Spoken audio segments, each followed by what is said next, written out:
Ponni upcoming எபிசோடில் பொன்னி இங்கே சக்தி சண்முகம் அப்புறம் சக்தியோட ஃப்ரெண்ட்ஸ்ன்னு சொல்லி எல்லாரோடையும் சேர்ந்து ஒவ்வொரு சிசிடிவி கேமராவாக பார்த்து அந்த சிவானி பாப்பாவை கடத்தின காரு இந்த வழியில் தான் போயிருக்கு, நாம் இந்த வழியை ஃபாலோ பண்ணி போனால் கண்டிப்பாக சிவானி பாப்பாவை கண்டுபிடிச்சிடலாம், எப்படியும் கடத்திட்டு போனவன் காசுக்காக தான் கடத்திருப்பான், இன்னும் கொஞ்ச நேரத்தில் அவன் கால் பண்ணி நம்மள்கிட்ட எப்படியும் அது வேணும் இது வேணும்னு கேட்பான், அதுக்குள்ளே நாம் முடிஞ்ச வரைக்கும் அவன் எங்கே வச்சுருக்கான் சிவானி பாப்பாவை அப்படிங்கிறத கண்டுபிடிச்சிடலாம் அப்படின்னு இங்கே பொன்னியும் இவங்களும் தேடிக்கிட்டே போகிறாங்க. அப்படி தேடிக்கிட்டு போகிற வழியில் திடீர்னு சக்தியோட காரு பிரேக் டவுன் ஆகிடுது. இங்கே சக்திக்கு என்ன பண்ணுறதுனே தெரில, என்னடா பண்ணுறது இப்படி ஆயிடுச்சுன்னு சொல்லி காரை சரி பண்ண ட்ரை பண்ணுறாங்க. அப்பன்னு பார்த்து சிவானி பாப்பாவை கடத்தின காரு அந்த பக்கமாக போகிறத பொன்னி பார்த்துறாங்க. உடனே பொன்னி சக்தியை சொல்கிறாங்க, இங்கே பாருங்கள் அந்த கார் தான் அன்னைக்கு பார்க்கில் கடத்திட்டு போனது அப்படின்னு சொல்லவும் இங்கே எல்லாருமே அந்த காரை பிடிக்க ஓடுறாங்க. ஆனால் அந்த காரு போயிடுது. இங்கே பொன்னிக்கும் கண்ணில் ஏதோ விழுந்துருச்சு. உடனே சக்தியும் பொன்னியோட கண்ணில் தூசியை தட்டி விடுறாரு. அப்போது அந்த இடத்துல நம்ம பொன்னியோடைய பார்லர் ஓனர் அம்மா பார்த்துறாங்க. என்ன இவ ஜுரம் அடிக்குது ஹாஸ்பிட்டலில் இருக்குன்னு சொன்னான், ஆனால் அவன் இங்கே நிற்கிறாளே அப்படின்னு சொல்லி அந்த பாலோடைய ஓனர் அம்மா கால் பண்ணுறாங்க. என்ன பொண்ணி உடம்புலாம் பரவாயில்லையா, எங்கே இருக்க இப்போ அப்படின்னு கேட்க, மேடம் இன்னும் ஜுரம் குறையில மேடம், ஹாஸ்பிட்டலில் மேடம் இருக்கேன் அப்படின்னு சொல்லவும், ஓ ஹாஸ்பிட்டலையாம்மா, சரிம்மா பார்த்துக்கோ அப்படின்னு ஃபோன் வச்சுறாங்க. இவளுக்கு எவ்வளோ தைரியம் இருந்தால் நம்மக்கிட்டே போய் சொல்லுவான், இருக்கட்டும் இவள் வருவாள் வரும்போது பார்த்துக்கிறேன் அப்படின்னு அந்த ஓனர் அம்மாவும் கார் எடுத்துகிட்டு கிளம்பிடுறாங்க. இங்கே பொன்னிக்கு என்ன பண்ணுறதுனே தெரில, காரு இப்போ தான் போகுது ஆனால் அதை பிடிக்க முடியலையே. அப்போது சுந்தரம் சொல்கிறாங்க, சண்முகம், டேய் சக்தி, பொன்னி சொல்கிற மாதிரி குழந்தைய கடத்தின காரு காலையிலே போன வேகத்துக்கு இந்நேரம் அவங்க எவ்வளோ தூரம் போயிருக்கலாம், ஆனால் இப்போது திரும்பவும் இந்த வழியால் அவங்க குழந்தைய எடுத்துக்கிட்டு போகிறாங்க அப்படின்னா எனக்கு என்னமோ அவங்க கடத்திட்டு போய் எங்கேயும் சிவானி பாப்பாவை அடைச்சி வைக்கல, அவங்க பாப்பாவை கார்லேயே தான் வச்சுருக்காங்க. அப்போது அவங்களுடைய நோக்கம் எங்கேயும் சிவானியை அடைச்சி வைக்கிறது கிடையாது, கார்லேயே வச்சுக்கிட்டு நம்மள்கிட்ட எதையோ எதிர்பார்க்க போகிறாங்க அப்படின்னு இங்கே சண்முகம் சொல்லவும் சக்தியும் ரைட்டுன்னு அதானே எனக்கும் தோணுது அப்படின்னு சொல்கிறாங்க. இங்கே சிவானியை காட்டுறாங்க. சிவானிக்கு என்ன ஞாபகம் வருது அப்படின்னா, இங்கே நம்ம பிறந்தநாள் வரப்போகுது அப்படின்னு பிரீத்தி அப்புறம் நம்ம அம்மா பவானி இவங்கெல்லாம் பேசிகிட்டு இருந்தாங்க இல்லையா, வெண்ணிலா கூட பிறந்த நாளைக்கு சிவானிக்கே தெரியாமல் சிவானியை ஆளுங்க வச்சு கடத்துகிற மாதிரி கடத்தி அதுக்கப்புறமா சிவானிக்கு பிடிச்ச சர்ப்ரைஸ் கிஃப்டை சிவானிகிட்ட கொடுத்தா எப்படி இருக்கும் அப்படின்னு பிளான் பண்ணாங்களே, அதே மாதிரி தான் நம்மளை இப்போ கடத்திருக்காங்க அப்படின்னு சிவானி புரிஞ்சுக்கிட்டு, அங்கிள் சாப்பிடுங்கன்னா வாங்கி கொடுங்க அங்கிள், நான் பசிக்குது அப்படின்னு சொல்கிறாங்க.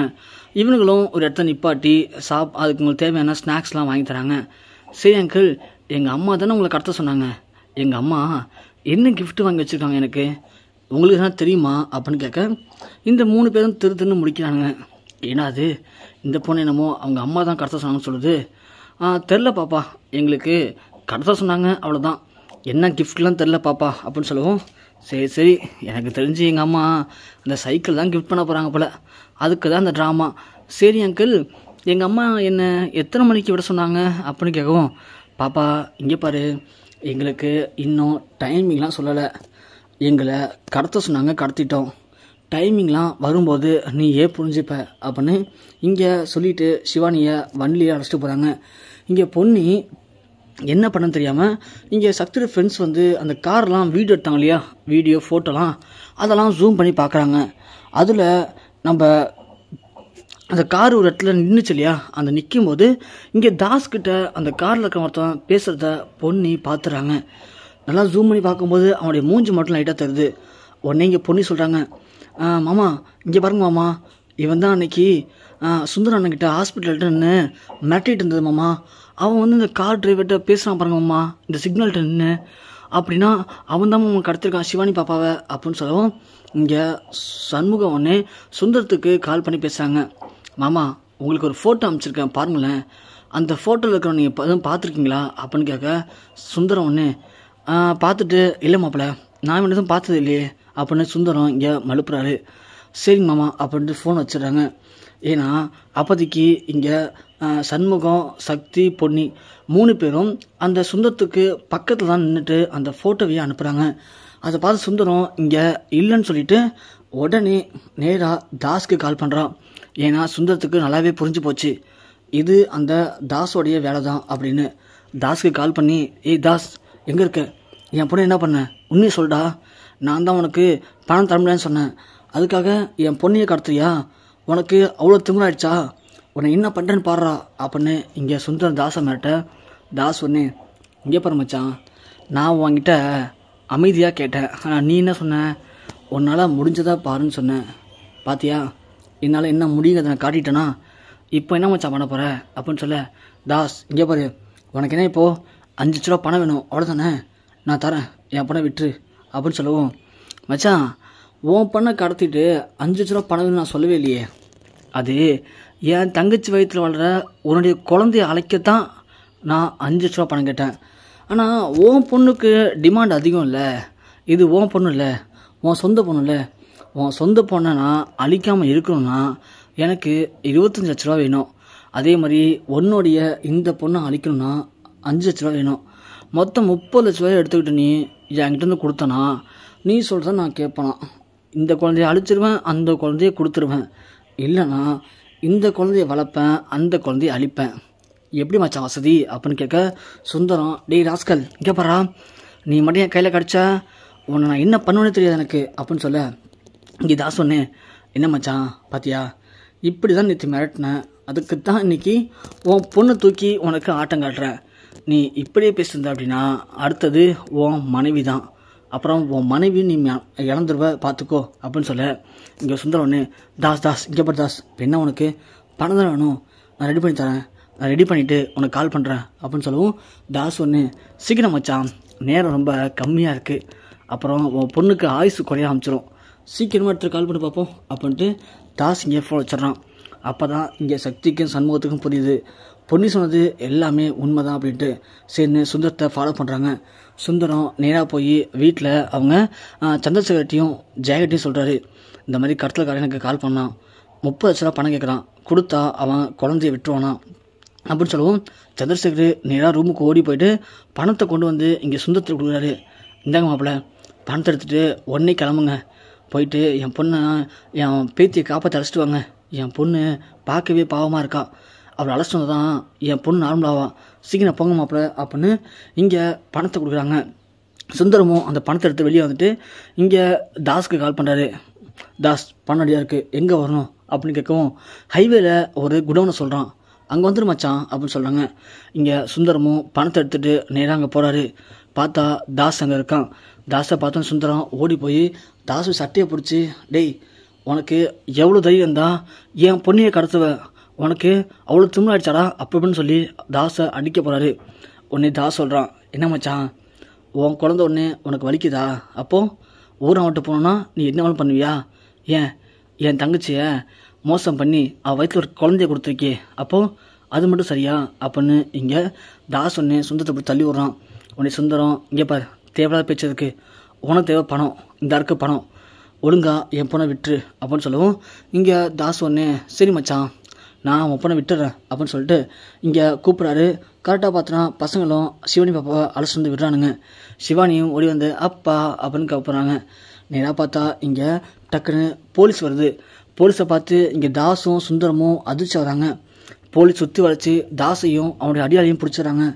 பிடிச்சோன்னு சுந்தரம் சொல்கிறாரு, சார் இவன் தான் சார் என் பொண்ணை கடத்திருக்கான் அப்படின்னு சொல்லவும்.